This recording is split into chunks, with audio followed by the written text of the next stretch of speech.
कौशलेन्द्रो बता।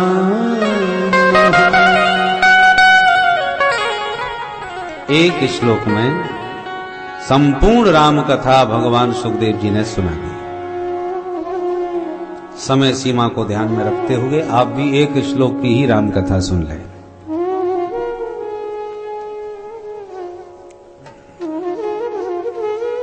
राम जी मर्यादा पालक, जिन प्रभु ने अपने माता पिता की आज्ञा का आदर करते हुए अयोध्या के विशाल साम्राज्य को तिनके की तरह त्याग कर वन को प्रस्थान किया। गुरवर थे त्यक्त राज्यो व्यचर धनु बनम। ये राम जी का अनुपम आदर्श है। जिनको सत्ता मिलने वाली थी उनको वनवास मिल गया, पर सत्ता मिलने वाली है तो हर्ष नहीं, वनवास मिल गया तो कोई गम नहीं। ये राम जी का ही आदर्श हो सकता है। इतने निर्लिप्त मुस्कुराते हुए वन को निकल गए। गुरुवर थे त्यक्त राज्यो व्यचर धनु बनम पद्म पद व्याम प्रियाया।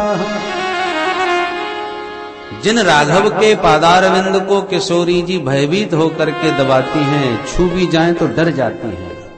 इतने सुकुमार पादारविंद प्रभु के हैं और उन्हीं सुकुमार पादारविंद से दंडकारण्य के कंटकाकीर्ण मार्ग पर राम जी आज दौड़े भागे नंगे पैर चले जा रहे हैं।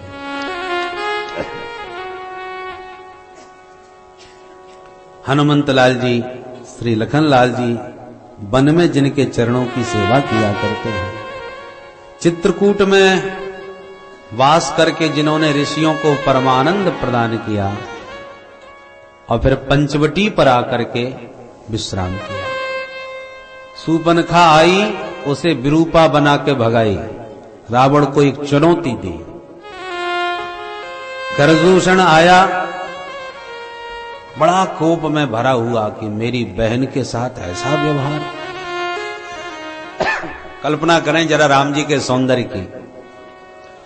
खरदूषण आग बबूला हुआ चला आ रहा था, मेरी बहन को नकटी बनाने वाले को जीवित रहने का अधिकार नहीं। पर आकर के जो राम जी के मुखारविंद को देखा, दीवाना हो गया।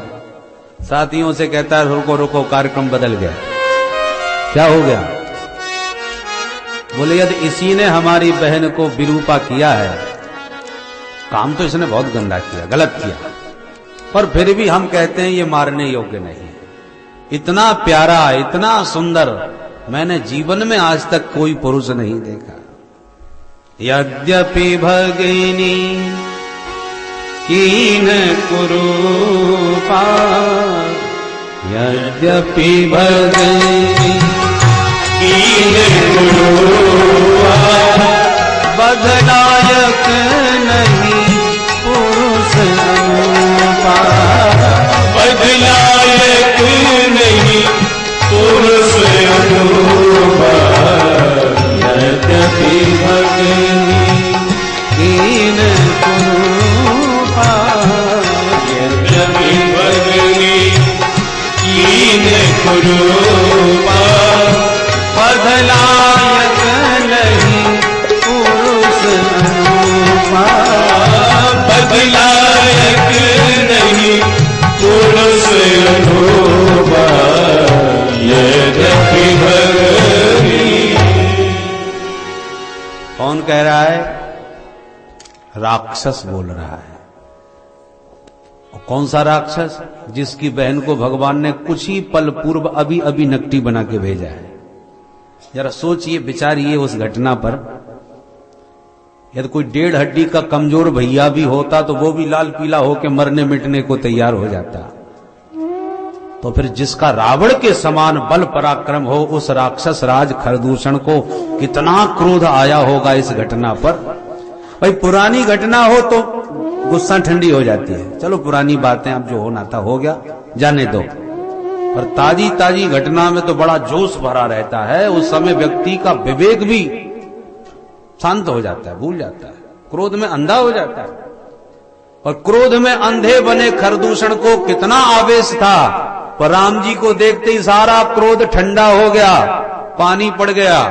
कहता है यद्यपि भगिनी कीन कुरूपा, भले इसने मेरी बहन को कुरूपा किया है, फिर भी बध लायक नहीं, बध के योग्य नहीं है। क्या बात हो गई? बोले पुरुष अनुपा, ये अनुपम पुरुष है, इसकी उपमा में दूसरा कोई ढूंढने पर नहीं मिलने वाला, इसलिए छोड़ो इसे। जरा सोचिए राम जी का कितना अनुपम सौंदर्य रहा होगा। अच्छा, राम जी कोई सज समझ कर समर के बैठे हो सो बात नहीं। तापस वेश विशेष उदासी, बनवासी वेश में बलकल वस्त्र पहने जटाजूट बाबा बैरागी बने बैठे हैं। जब साधु वेश का ये चमत्कार है कि राक्षस मोहित हो जाते हैं, तो दूल्हा सरकार बन के जब मिथिला में गए होंगे तब क्या हालत भई होगी। बोलो जय सिया राम। ये राम जी का अनुपम सौंदर्य है। खरदूषण को सैन्य शक्ति के साथ समाप्त किया। रावण किशोरी जी का साधु वेश में आकर के हरण करके ले गया। तो राम जी प्रिया के विरह में बन बन विचरण किए।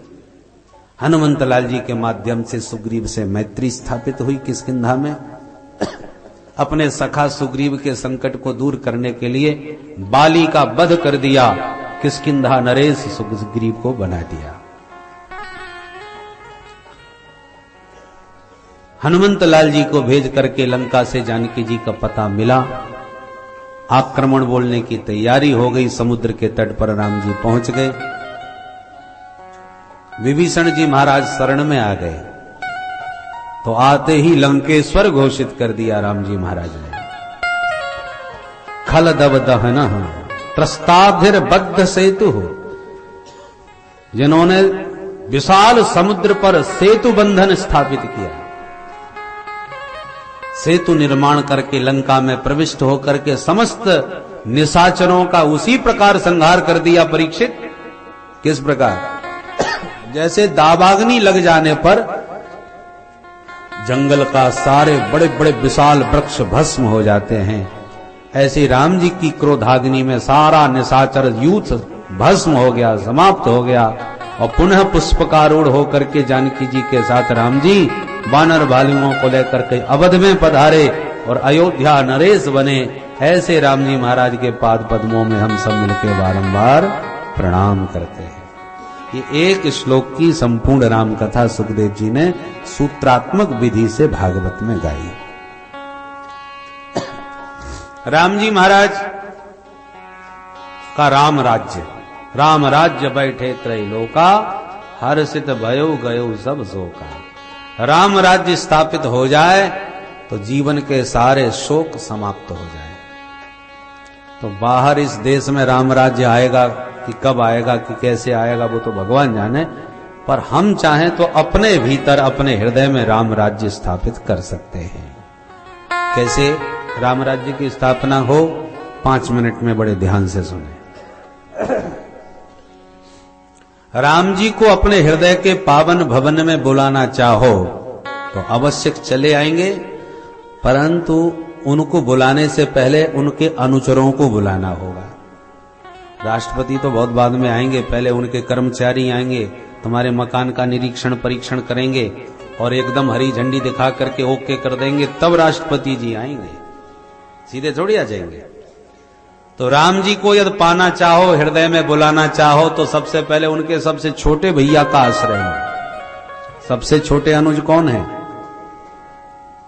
शत्रुघ्न लाल जी, सबसे छोटे भैया। शत्रुघ्न लाल जी का काम क्या है?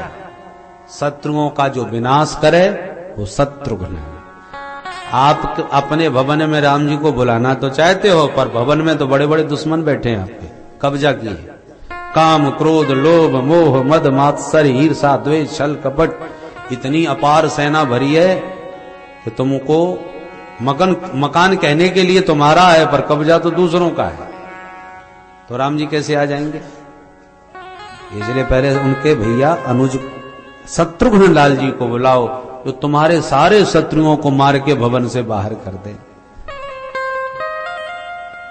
जाके सुमिरन तेरे पुनासा। जाके सुमिरन तेरे पुनासा। नाम शत्रुघ्न वेद प्रकाशा। नाम शत्रुघ्न वेद प्रकाशा। नाम शत्रुघ्न वेद प्रकाशा। नाम शत्रुघ्न वेद प्रकाशा।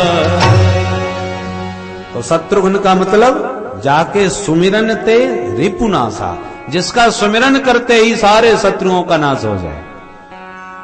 शत्रुघ्न लाल जी पूरी रामायण में आपको लड़ते भिड़ते नजर नहीं आएंगे, क्योंकि ये बाहर के शत्रुओं को नहीं, भीतर वाले शत्रुओं को मारने वाले हैं। तो शत्रुघ्न लाल जी का सुमिरन करो, आपके भीतर के सारे शत्रुओं को मार के भगा देंगे। मकान खाली हो गया, दुश्मन सब मारे गए और भाग गए। मकान खाली हो गए तभी तो राम जी आ गए। पर शत्रुघ्न लाल जी मारेंगे तो सही, पर कब मारेंगे? जब उनकी शक्ति उनके साथ में होगी। तो शत्रुघ्न लाल जी की शक्ति का नाम क्या है? शत्रुघ्न लाल जी की धर्मपत्नी कौन? श्रुत कीर्ति, नाम याद रखिए। शत्रुघ्न लाल जी की शक्ति कौन? श्रुत कीर्ति। श्रुत कीर्ति का अर्थ क्या हो गया? भगवान की कीर्ति का कानों से श्रवण करो, श्रुत कीर्ति। आप वही सब कर रहे हो बैठे बैठे, भगवान की कीर्ति कानों से सुन रहे हो। तो इस श्रुत कीर्ति का जब आश्रय लोगे तो शत्रुघ्न लाल जी हृदय में जाकर के सारे शत्रुओं को मार भगाएंगे। दोनों का जोड़ा है, शत्रुघ्न श्रुत कीर्ति। ये दोनों आएंगे, भगवान की कीर्ति कानों से सुनते जाओ, शत्रुघ्न लाल जी भीतर बैठे बैठे शत्रुओं का दमन करते जाएं। रिपु दमन है वो। मकान हो गया खाली, अब बुलाइए राम जी को। पर शत्रुघ्न लाल जी के बाद उनके बड़े भैया आएंगे। शत्रुघ्न से बड़े कौन? लक्ष्मण। क्रम से चलिए, एक सीढ़ी के बाद दूसरी सीढ़ी पर। तो शत्रुघ्न से बड़े लक्ष्मण जी हैं। और लक्ष्मण का अर्थ क्या हुआ? जिसके जीवन का एकमात्र लक्ष्य हो वह लक्ष्मण। लक्ष्मण जी का लक्ष्य क्या है? केवल राम जी की सेवा और समर्पण। जो न मेरे राम का सो न मेरे काम का, ये लक्ष्मण जी का सिद्धांत है। राम जी के प्यारे हों तो बानर भालुओं का भी सम्मान, और राम जी के विरोध में हो तो चाहे ब्राह्मण श्रेष्ठ परशुराम, चाहे भगवान के ससुर जी जनक जी, चाहे राम जी के ही पिताजी दशरथ जी, चाहे राम जी के ही भैया भरत जी हों, लक्ष्मण जी किसी को भी नहीं छोड़ते। और सूत्रात्मक संकेत कर रहा हूं, आप विचार चिंतन अपने आप करें। लक्ष्मण जी का एकमात्र सिद्धांत है राम जी में समर्पण।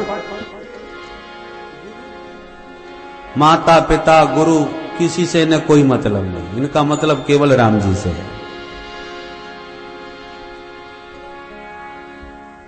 मोरे सब एक तुम स्वामी, मोरे सब एक तुम स्वामी। दीन बंधु अंतर्यामी, दीन बंधु अंतर्यामी।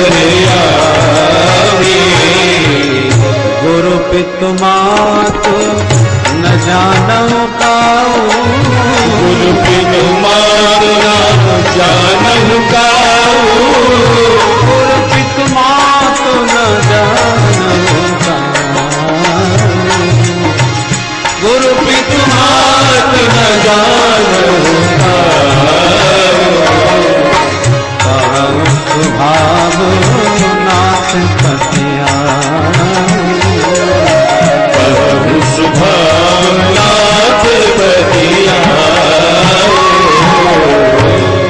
ये लक्ष्मण जी राम जी से निवेदन कर रहे हैं, मैं माता पिता गुरुजन किसी से कोई मैं किसी को जानता ही नहीं।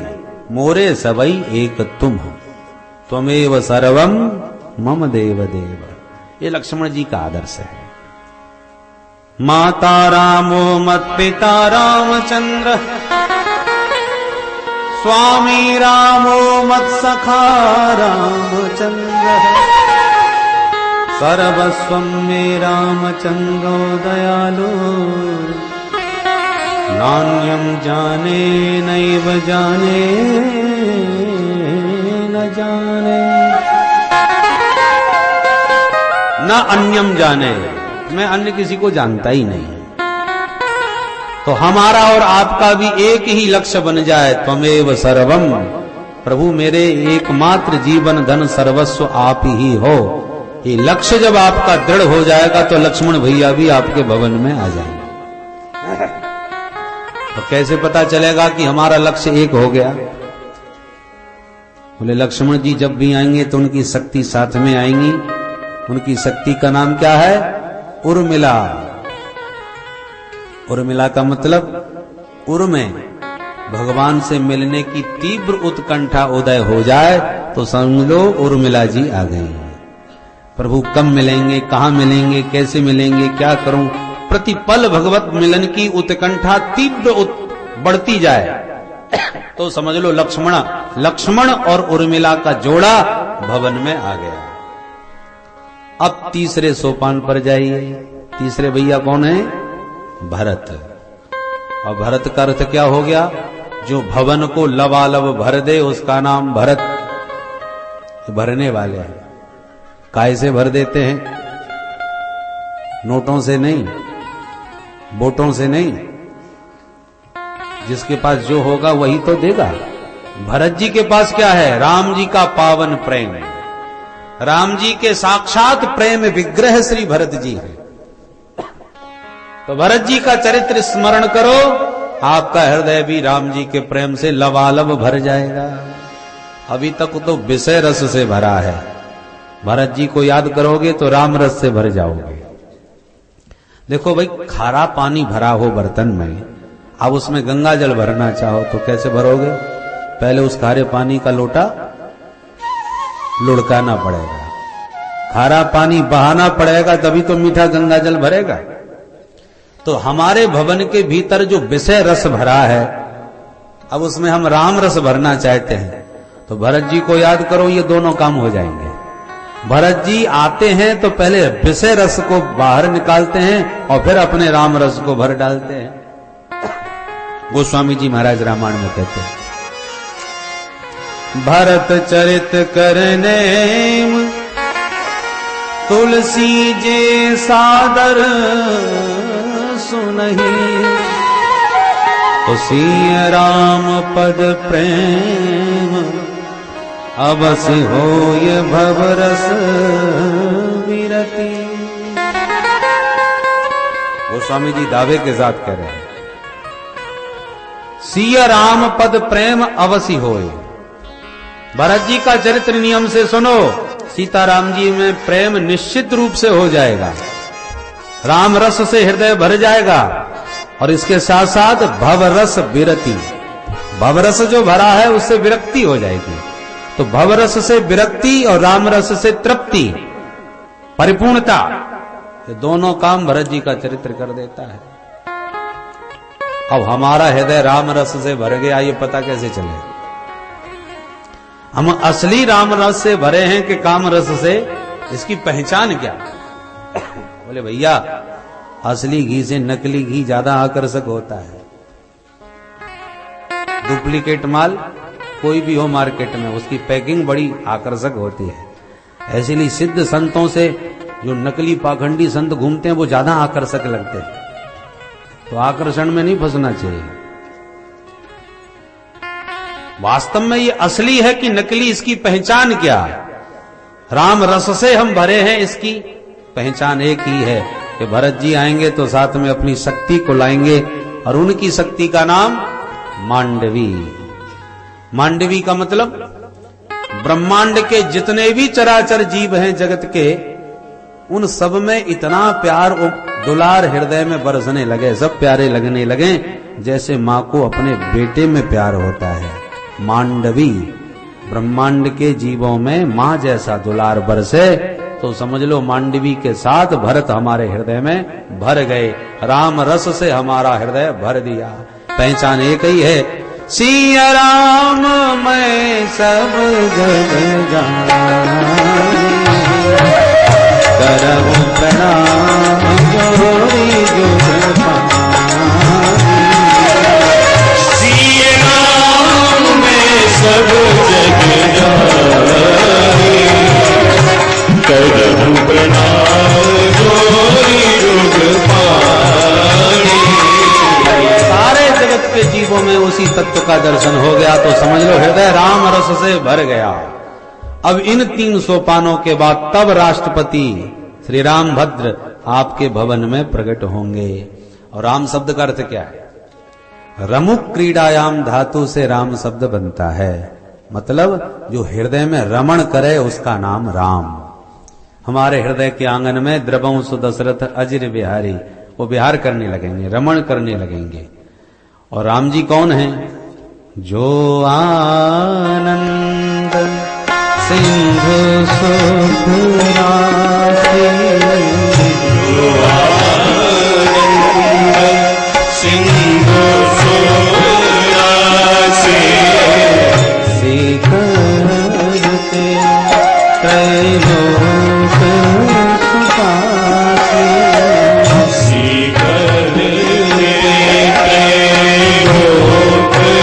सुखासी, सो सुख धाम राम रस रामा, सो सुख धाम राम रस रामा।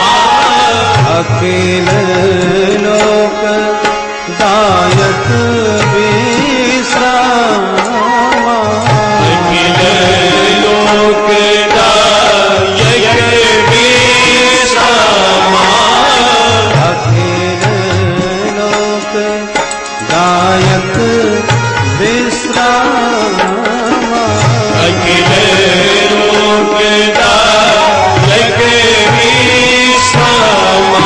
जो आनंद सिंधु सुख राशि, जो आनंद का महासमुद्र है, सागर है, वो राम जी आनंद के सिंधु आपके हृदय में जब रमण करने लग जाएंगे तो फिर आनंद की क्या कमी रह जाएगी। एक बिंदु भी आनंद की मिल जाए तो आनंद मग्न हो जाता है जीव।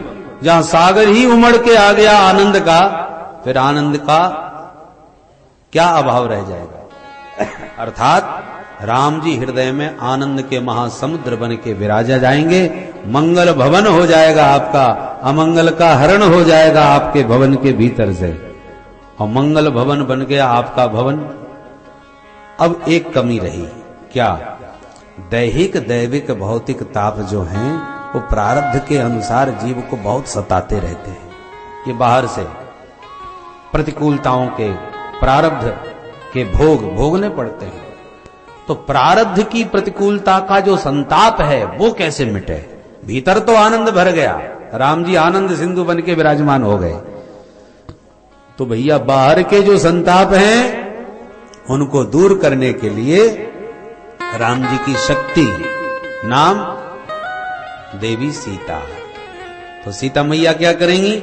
जब राम जी आनंद सिंधु बन के विराजमान हो जाएंगे तो सीता मैया शीतल छांव बन करके सारे संताप के वेग को शांत कर देंगे, शीतल कर देंगे। तो सीता जी शीतल करेंगी बाहर के संताप को। देखो भैया, गर्मी कितनी भी भयंकर पड़ रही हो तो गर्मी तो नष्ट नहीं कर सकते, पर छाता तो लगा सकते हैं, छांव में तो बैठ सकते हैं। जब छांव में बैठ जाओगे तो गर्मी अपने आप ही कम पड़ जाएगी। तो प्रारब्ध के जो दुस्सह वेग हैं उनको किशोरी जी कृपा की छांव करके शांत कर देंगी। तो ऊपर से भी संताप का वेग शांत हो गया और भीतर आनंद सिंधु बन के राम जी रमण करने लगे। तो भीतर आनंद, बाहर भी शीतलता, और जीवन में हमारे भवन के भीतर राम राज्य की पूर्ण स्थापना हो जाएगी। और ऐसा राम राज्य भीतर आ जाए तो जीवन के हमारे सारे संताप मिट जाएंगे। राम राज्य बैठे हर सिद्ध भय गए सब सोगा।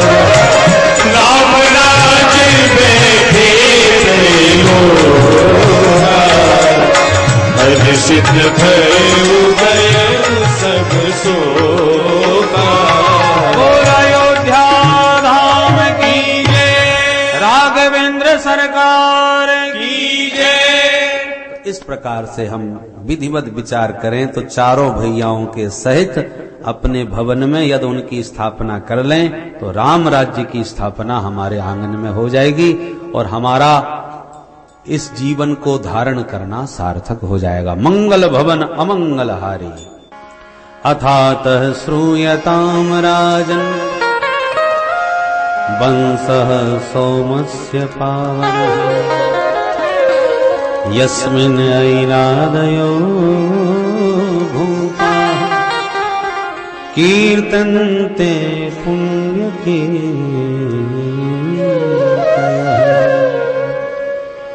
परम पुण्यमयी कीर्ति है ऐसे परम पवित्र चंद्रवंश की चर्चा ध्यान से सुनो परीक्षित।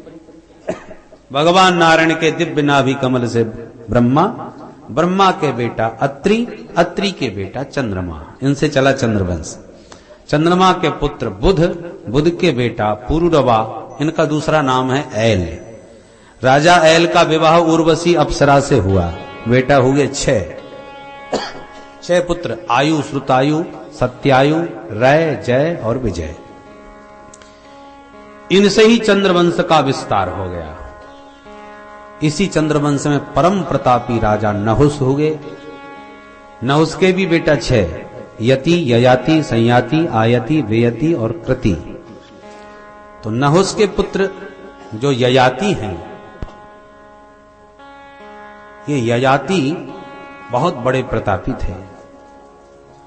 राजा ययाति की 2 रानियां थीं, देवयानी और शर्मिष्ठा। दोनों रानियों से 5 बेटा हुए, यदु, तुर्वसु, द्रोह्यु, अनु और पुरु। राजा ययाति को शुक्राचार्य जी का शाप लगा कि जाओ तुम बुढ़े हो जाओ। जब राजा दुखी भय तो शुक्राचार्य जी बोले अपना बुढ़ापा किसी से अदला बदली कर लो, बदल लो। अब कौन होगा जो जवानी दे के बुढ़ापा ले? 5 बच्चों को बुला के ययाति ने कहा बेटा अभी हमारी इच्छाएं पूरी नहीं हुई, अपनी जवानी कुछ हमको दे दो, कुछ दिनों के लिए दे दो। चारों बेटाओं ने तो मना कर दिया, पर सबसे छोटा बेटा पुरु चरणों में हाथ जोड़ के बोला पिताश्री आपकी मैं सेवा कर सकूं, इससे बड़ा सौभाग्य और क्या होगा। मेरा जीवन तो आपने ही मुझे दिया है। और पिता की वृद्धावस्था को लेकर अपनी जवानी उन्हें सौंप दी। ययाति ने वर्षों तक विषय भोग करके भी अंत में आत्मग्लानि से भर उठे। धिक्कार है इन विषयों को, इन मन को। इतने वर्षों से विषय भोग कर रहा हूं फिर भी वैराग्य नहीं होता, तृप्ति नहीं मिलती। आग में ज्यों ज्यों घी डालते जाओ अग्नि भड़कती ही जाएगी, शांत होने वाली नहीं है। वैराग्य हो गया। छोटे बेटे को चक्रवर्ती सम्राट बना दिया, बड़े बेटों को शाप दिया तुम्हारे वंश में भी कोई चक्रवर्ती पैदा नहीं होगा। पुत्र को सत्ता सौंप के चले गए। पुरु के वंश में बड़े ही तेजस्वी राजा दुष्यंत हुए। शकुंतला से गांधर्व विवाह किया। अभिज्ञान शाकुंतलम में कालिदास जी ने संस्कृत में बड़ा अद्भुत इनका चरित्र गाया है। इन्हीं दुष्यंत के पुत्र बड़े प्रतापी भरत हुए। भारत भूमि में 3 भरत भय हैं और तीनों एक से एक तेजस्वी। कर्मयोगी भरत, ज्ञान योगी भरत, भक्ति योगी भरत।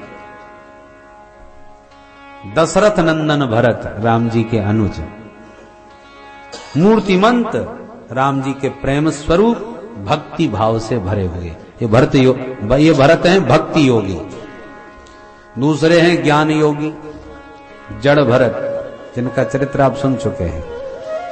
ऋषभ देव के पुत्र भरत महान ज्ञानी, रघुगण के द्वारा रघुगण को जिन्होंने परम ज्ञान प्रदान किया, वो ज्ञान योगी। और ये दुष्यंत नंदन भरत कर्म योगी भरत है। जंगल में पैदा हुए थे, शेरों से क्रीड़ा करते करते वीर बालक एक दिन चक्रवर्ती सम्राट की पदवी को प्राप्त कर लिए, इसलिए कर्म योगी भरत हैं। तो 3 भरतों से प्रभावित ये भारत भूमि है। सुखदेव जी कहते हैं राजन, इन्हीं के वंश में आगे चल के राजा रंतिदेव हुए, जिन्होंने प्रजा में अपना सर्वस्व लुटा करके स्वयं 49 दिन तक भूखे बैठे रहे और सारी प्रजा का दुख अपने जीवन में भोगने को भगवान से वरदान मांगते हैं। सारी प्रजा का दुख मुझे मिले पर मेरी प्रजा में कोई दुखी न रहे, ऐसा वरदान इन्होंने मांगा था। ऐसे ही परम पावन पवित्र वंश में परीक्षित तुम्हारा जन्म हुआ है, इसलिए तुम पुरुवंशी हो। अब पुरु के सबसे बड़े भाई यदु, जिनसे यदुवंश चला, यदुवंश में हमारे गोविंद प्रकट भये। यदुवंश में राजा अजमीट, देवमीट, सूरसेन आदि हुए। सूरसेन के बेटा वसुदेव हुए। वसुदेव जी की 7 पत्नियां, उनमें सप्तम पत्नी देवकी, देवकी से 8 बेटा, उसमें अष्टम पुत्र भगवान कृष्ण कन्हैया, और 9वीं एक बिटिया हुई, वो परीक्षित तुम्हारी दादी मां लगती है, नाम है सुभद्रा देवी। अष्टमस्तु तयोरासीत स्वयमेव हरि किल, सुभद्रा च महाभागा तब राजन पितामही। तुम्हारी दादी मां सुभद्रा का जन्म हुआ था। परीक्षित प्रभु का प्राकट्य तो मथुरा में हुआ था, जेल खाने के बीच, पर जन्म महोत्सव नंद भवन में गोकुल के मध्य मनाया गया। 4 वर्ष गोकुल में रह के माखन मिश्री खाए, फिर वृंदावन चले आए। 6 साल तक वृंदावन में रह करके गोवर्धन धारण किया, काली दमन किया, दिव्य दिव्य लीलाएं करी, और 11 वर्ष के कन्हैया फिर अक्रूर चाचा के साथ मथुरा चले आए। मथुरा में आके कंस को मार के भगवान 14 वर्ष मथुरा में वास किए, पर जरासंध के आक्रमण बहुत ज्यादा होने लगे, तो 25 वर्ष के कृष्ण कन्हैया मथुरा छोड़कर रणछोड़ बन करके जरासंध से युद्ध करके भागे, और समुद्र के मध्य द्वारकापुरी का निर्माण करके द्वारकाधीश बन गए। 100 वर्षों तक द्वारका में रह करके दिव्य लीला किए, 16,108 विवाह किए, 1,61,080 बच्चों को पैदा किया, 56 करोड़ की संख्या अपने परिवार की पहुंचा दी, और अंत में प्रवासक क्षत्र ले जाकर के सारे यदुवंश का संहार भी करा दिया। 4-5 बचे, बाकी सबको परम धाम भेज दिए, और पृथ्वी का भार उतार करके 125 वर्षों में लीला करते हुए परम धाम को प्रस्थान कर गए। परीक्षित महाराज बोले कि हो गई कृष्ण कथा। सुखदेव जी बोले पूरी तो सुना दी आदि से अंत तक। परीक्षित घबराए गए, हाथ जोड़ के बोले महाराज ऐसे काम नहीं चलने का। मैंने राम कथा इसलिए संक्षेप में सुन ली कि चलो कृष्ण कथा विस्तार से सुनूंगा। आपने इतनी वंशावली तो लंबी चौड़ी सुनाई, पर मेरे प्रभु के चरित्र को इतनी चटपटी के साथ कैसे संपन्न कर दिया। तुरंत परीक्षित ने जिज्ञासा प्रश्न कर दिया, और भागवत का 10वां स्कंद यहीं से प्रारंभ हो गया। 90 अध्यायों का ये बृहद स्कंध 10वां स्कंद है। परीक्षित प्रश्न करते हैं, कथितो वंश विस्तारो भवता सो सूर्ययो राज्ञां चोभयवंश्यानां चरितं परमाद्भुतम् यदोस्य धर्मशीलस्य नितरां मुनिसत्तम तत्रांसेनावतीर्णस्य विष्णोर्वीर्याणि संसनः। परीक्षित कहते हैं महाराज आपने मुझे सूर्यवंश चंद्रवंश खूब सुनाया, पर जब जिनसे मेरा अतिशय अनुराग है उन्हीं प्रभु के चरित्रों को आपने इतना चटपट कैसे कर दिया। मैं विस्तार से सुनना चाहता हूं मेरे प्रभु का प्राकट्य यदुवंश में कैसे हुआ। कौन अभागा होगा जो कृष्ण कथा से अघा जाएगा। कृष्ण कथा तो भवरोग की मीठी दवा है। दवाइयां कई प्रकार की होती हैं बीमारियों से बचाने वाली। आयुर्वेद में जाओ तो कड़वी दवा पाओ, काढ़ाओं को नाक बंद करके जबरदस्ती घटकना पड़ता है। एलोपैथिक में जाओ गोली खाओ, कैप्सूल पाओ, परंतु कहीं रिएक्शन कर गया तो लेने के देने पड़ गए, उसमें भी खतरा है। इसलिए सबसे बढ़िया होम्योपैथिक दवा, 2-2 गोली 2-2 घंटे में चूसते जाओ, दवाई खाते जाओ, मुंह मीठा करते जाओ, बीमारी से छुटकारा पाते जाओ, जड़ से मिट जाए बीमारी। तो ऐसे ही ये जन्म मरण की जो बीमारी है, इसी का नाम है भवरोग। इस भवरोग को दूर करने के लिए कोई ज्ञान मार्ग की औषधि पाता है, तो कोई कर्म मार्ग की औषधि को पाता है, पर सबसे बढ़िया भक्ति मार्ग है, ये मीठी दवा है। कन्हैया की मीठी मीठी कथा सुनते जाओ और जन्म मरण की बीमारी से हमेशा के लिए मुक्ति पाते जाओ। बोलो राधे राधे। इसलिए भव रोग की मीठी दवा कृष्ण कथा आप मुझे प्रेम से आज पिलाइए, उसमें कंजूसी न दिखाइए। सुखदेव जी बोले बड़ी चटपटी लगी है कृष्ण कथा सुनने की, क्या रिश्तेदारी है तुम्हारी? परीक्षित बोले महाराज अब 1-2 रिश्तेदारी हो तो गिनाऊं, पर सबसे बड़ा संबंध क्या है वो बताता हूं। पितामह में समरे मरंजय देवव्रताद्यास्तिरतैस्तिमिंगलैः दुरत्ययं कौरव सैन्य सागरं कृत्वा तरन् वत्सपदं स्वयत्मनाः। जब मेरे पितामह पांडवों के सामने विशाल कौरवों की सेना का सागर उमड़ के आ गया, तो उस महाभारत के समर सागर को पार करना असंभव लग रहा था मेरे पितामहों के लिए। पर मेरे प्रभु कृपा की नौका बन के आए, पितामहों को उस नौका में बैठाए और महाभारत के महासागर को ऐसे पार कर गए जैसे बछड़े के पैर के गड्ढे को कोई लांग के निकल जाता है। वत्स पदम गरल सुधा रिपुकर मिता,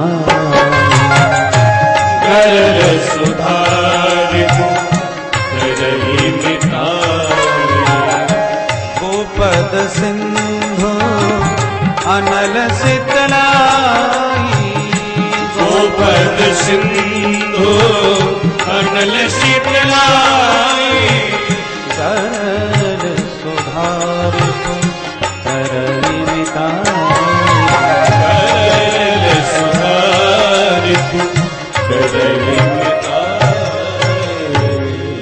प्रभु जब कृपा करते हैं तो गरल सुधा बन जाता है।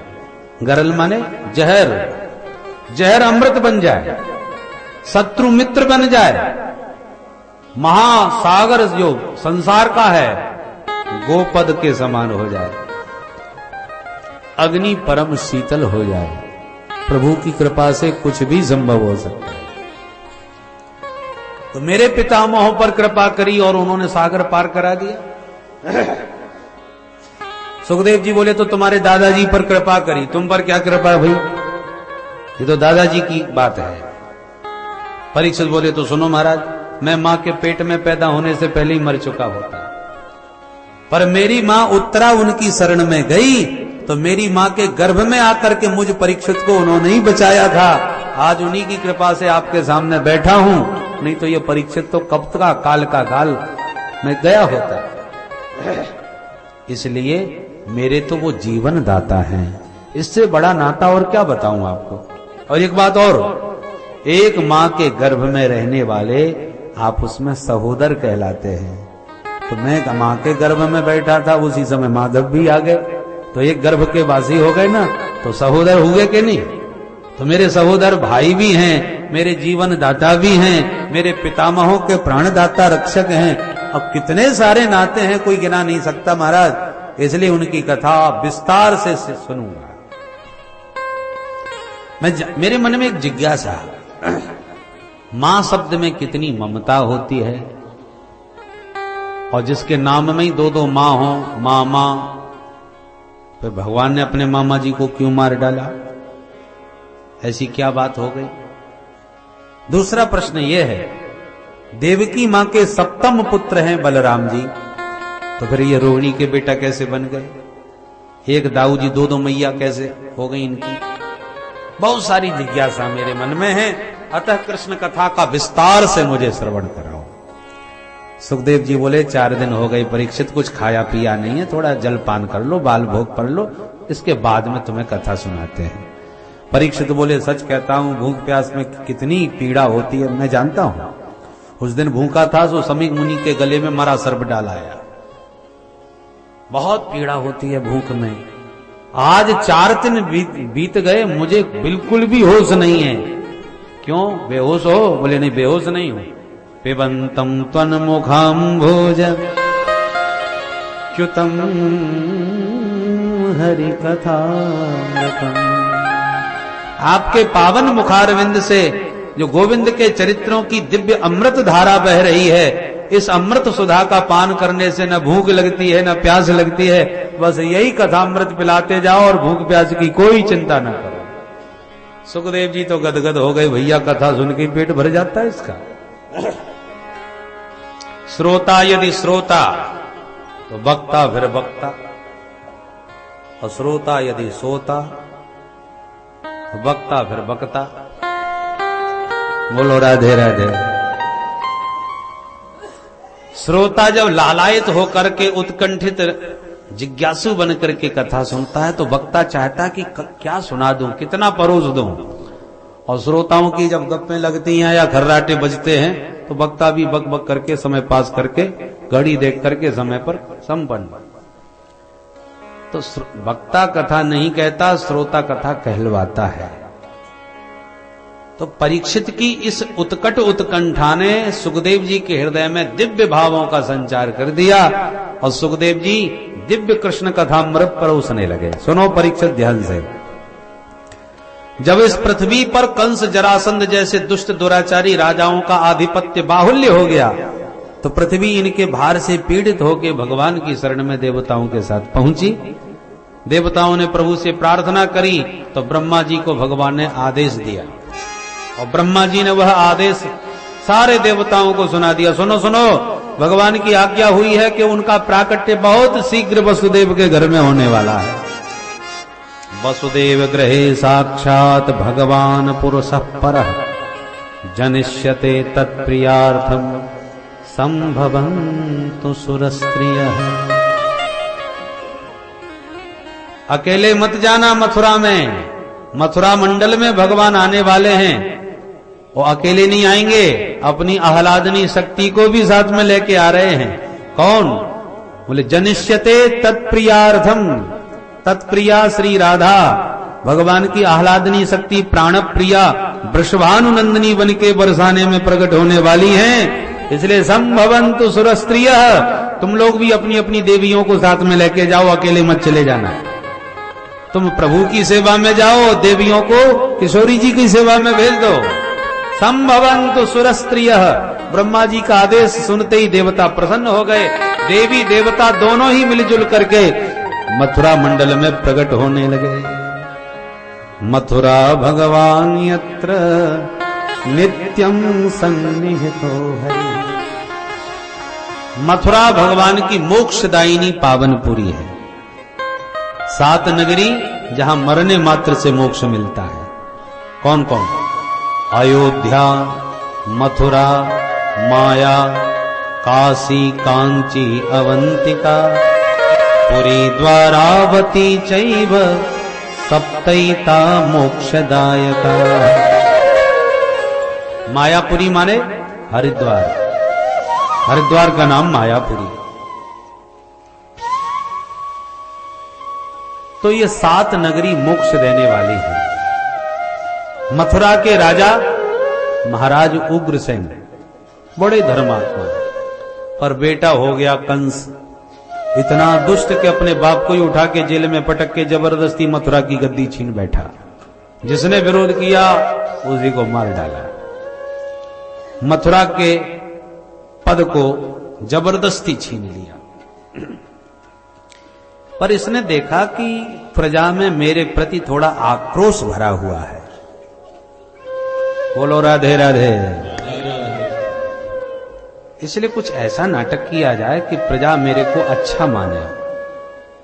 राजा के प्रति यदि विद्रोह है प्रजा में तो आज नहीं तो कल सत्ता पलट जाएगी। इसलिए बुद्धिमान राजा को चाहिए सत्ता में बने रहने के लिए प्रजा का विश्वास जीते। कंस ने कहा मैंने आतंक से सत्ता तो छीन ली और प्रजा अभी मेरे प्रति सद्भाव नहीं रखती, इसलिए कुछ नाटक करना चाहिए। और सत्ता पर बैठे लोग नाटक करने में बड़े निपुण होते हैं। इनके सामने अभिनेता भी फेल हो जाते हैं। अभिनेता पिक्चर में अभिनय करते हैं, ये तो अपने जीवन में अभिनय दिखाते हैं। इस कंस ने क्या नाटक किया, अपनी चचेरी बहन देवकी के विवाह का बड़ा भारी समारोह किया। वसुदेव जी के साथ संबंध पक्का किया, धूमधाम से विवाह किया। इतना लंबा चौड़ा दान दहेज दिए, कई रथ, कई हाथी, कई घोड़े, कई दास दासियां, ये प्रदर्शन किया विवाह का।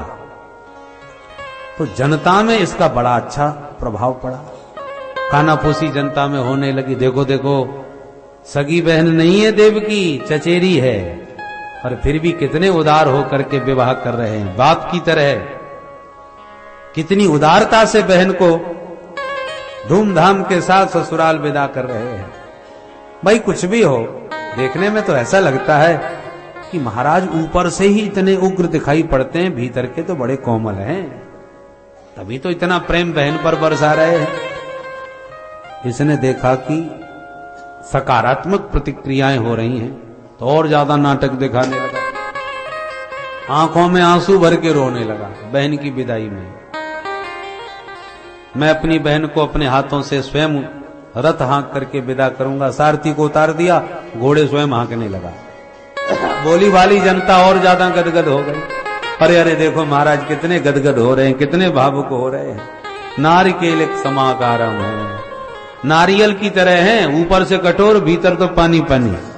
हृदय बड़ा कोमल है महाराज का। अब कंस मन में खुश होने लगा कि देखो जनता का मैंने हृदय जीत लिया। एक नेता जब नाटक दिखाता है समाज में, तो विपक्ष उसकी पोल खोलने के लिए आ जाता है। कंस का नाटक सफल हुआ तो देवता घबरा गए, तो बड़ा नाटकबाज निकला, जनता का हृदय जीत लिया, इसकी पोल खोलनी चाहिए। सो देवताओं ने आकाशवाणी से आवाज लगाई, अस्यास्त्वामष्टमो गर्भो हंतायाम बहसे बुध। ए मूर्ख, याद रखना कंस, इसी देवकी का 8वां लाल तेरा बनेगा काल। जो इसने ये शब्द सुना तो जानता था आकाशवाणी झूठ नहीं बोलती, ये देववाणी है। इसका मतलब देवकी मेरे काल को जन्म देगी। अरे न रहेगा बांस न बजेगी बांसुरी, देवकी कोई मर डालता हूं तो काल कहां से आएगा। तुरंत तलवार तान कर केस पकड़ के बहन को रथ से नीचे पटक कर मारने को तलवार निकाली। भगनीम हंत मारब्ध खड्ग पाणी कचे ग्रहित। जो बहन को रथ से नीचे पटका, तलवार निकाला, वसुदेव जी ने दौड़ के हाथ पकड़ के संभाला। महाराज क्या कर रहे हैं, सारी पब्लिक देख रही है, जनता देख रही है, जरा संभल करके व्यवहार करो। और इतने में तो जनता सब जान चुकी थी कि ये कितना पाखंडी है। जिस बहन के लिए आंसू भर करके विदा कर रहा था, उसी बहन को मारने के लिए तलवार तान के खड़ा है ये दुष्ट। नंबर 1 का पाखंडी। बताइए सच्चा भावुक होता तो कोई इतना जल्दी बदल सकता है? विदा करते करते मारने को तलवार निकाल लिया। जनता इसकी असलियत जान गई और देवता भी खुश हो गए कि हम जो चाहते थे वो हो गया। इसकी असलियत जगत के सामने आ गई। वसुदेव जी ने बहुत समझाया, तुम्हारा काल देवकी नहीं देवकी नंदन है। महाराज कंस मैं वचन दे रहा हूं, पुत्रान समर्पयिष्यस्य यतस्ते भयमुत्थितम्। तो मैं देवकी नहीं देवकी पुत्र मारेगा तो वचन देता हूं देवकी के सारे बेटा तुम्हें सौंप दूंगा, तुमको जो उचित लगे करना। कंस को ये बात समझ में आ गई, जनता के बीच बहन का वध बड़ा गलत होगा। अच्छा ठीक है, जब तक वसुदेव देवकी से तुम्हारे 8 पुत्र नहीं होते तब तक तुम दोनों दंपति मेरे यहां रहोगे। वसुदेव जी ने स्वीकार किया और कंस ने दोनों को बंदी गृह में डलवा दिया। कालांतर में प्रथम पुत्र हुआ, नाम पड़ा कीर्तिमंत। वसुदेव जी ने ला करके कंस को सौंपा, महाराज ये पहली संतान। कंस ने बच्चे को देखा, एकदम नन्हा सा, हंसता हुआ बोला, ले जाओ इसे वापस, ये क्या मारेगा, खतरा तो 8 में से है, बस उसी को लेते आना। हम तुमसे बड़े खुश हैं, तुमने हमें अपना बेटा लाके दिया तो सही, वचन के धनी हो वसुदेव, इसलिए हम खुश हैं, ले जाओ।